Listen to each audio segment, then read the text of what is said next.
Right, we've got our cold press watercolor paper. It's all taped down, ready to go, and then I have painted a background in blue.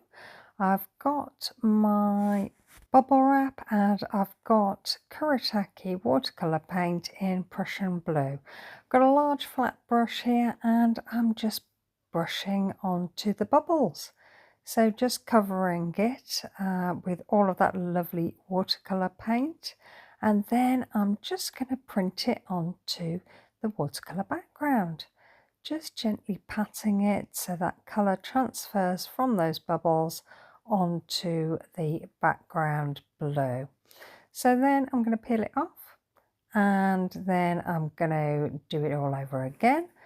Get some lovely colour, paint it on the back, then print it onto the second part of the paper, and then again pulling it off to reveal the lovely bubbles. And you can see them here, just really cute. So then I've grabbed a white Posca pen and I'm just adding some highlights into all of those bubbles, just adding these little lines, and what that means, it just gives those bubbles a bit more of a three-dimensional look, so they don't look so flat on your page. They look as though they're a bit more rounded, as though there's a little bit of light bouncing from them there.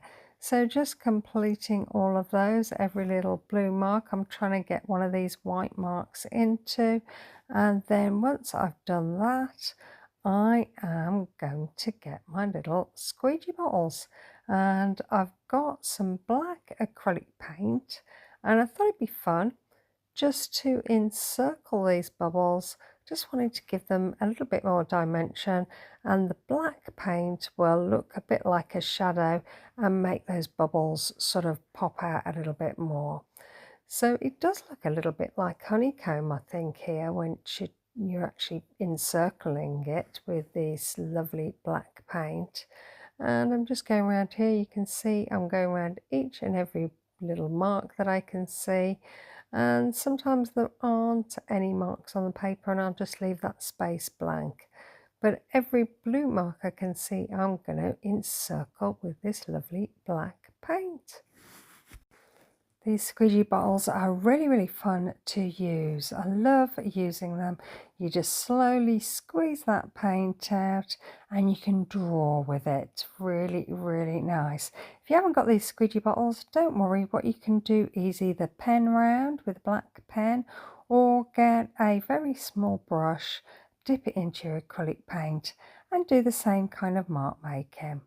So finish with the black. I've let all of that dry, and then I've got this gold paint, and again it's in a squeegee bottle, and I'm just outlining the negative spaces.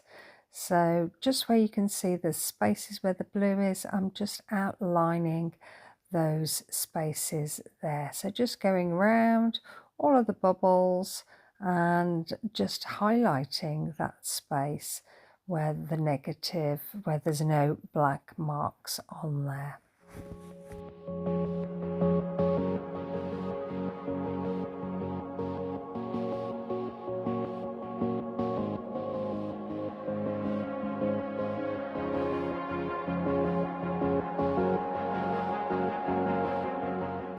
Mark making with the bubble wrap is really fun to do, so I've done it a few times and really enjoyed doing it. But you can look at other packages, and sometimes cardboard boxes come up with sort of scrunched up packaging, and you could use that for mark making. Just put some paint on there and print it onto a background. So have a look around your house, see what you've got and see what kind of marks it makes, and it could be very interesting. And then you can just outline with maybe some gold paint or any colour paint you want, or add some pen to it, and it really makes it quite interesting. Just start off with a base colour, do some printing on top, see what you can see, and then go with your feelings. Whatever you feel would look good, just get that down on the page and just experiment. And that's really fun to do. Gets you really in the moment, you're sort of lost in your own time and you feel quite free about it. It's quite liberating.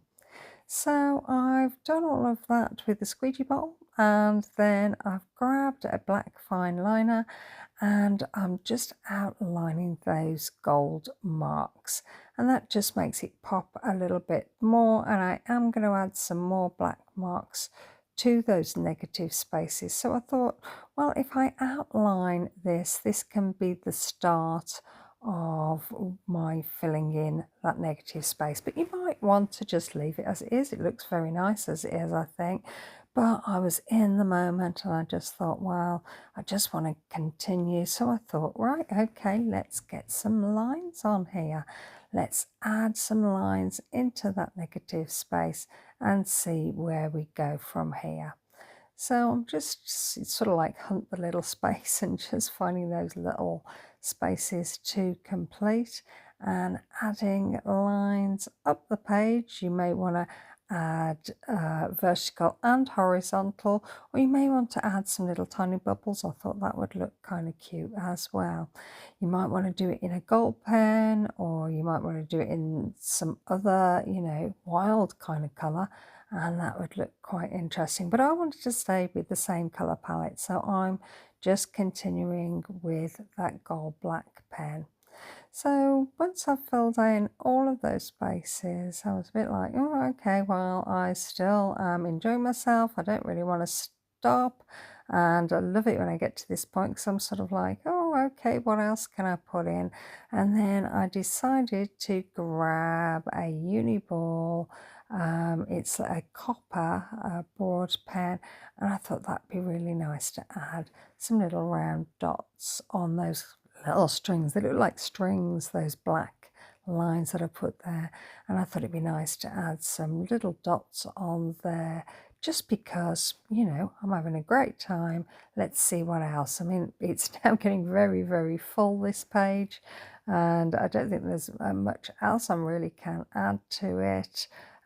So I've heated up all of the tape and I'm just peeling it off, and then I'm going to pull up this picture so that you can see the lovely detail, and I think it's turned out really well. I really, really like it, and I think this one's going to go in a frame because I think it's so interesting to look at. So let me know in the comments what you think, whether you like it, whether it's something you're going to do. I would really love to hear. Okay, well, thanks ever such a lot for watching, and hope to see you again soon. Have a great day.